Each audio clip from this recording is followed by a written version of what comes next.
सदा निम्बवृक्षस्य मूलाधिवासात् सुधास्त्राविणं तिक्तमप्यप्रियं तं तरुं कल्पवृक्षाधिकं साधयन्तं नमामीश्वरं सद्गुरुं साईनाथम्।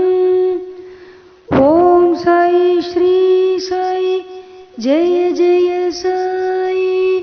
ओम साई श्री साई जय जय साई।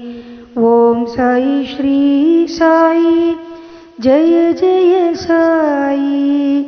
ओम साई श्री साई जय जय साई।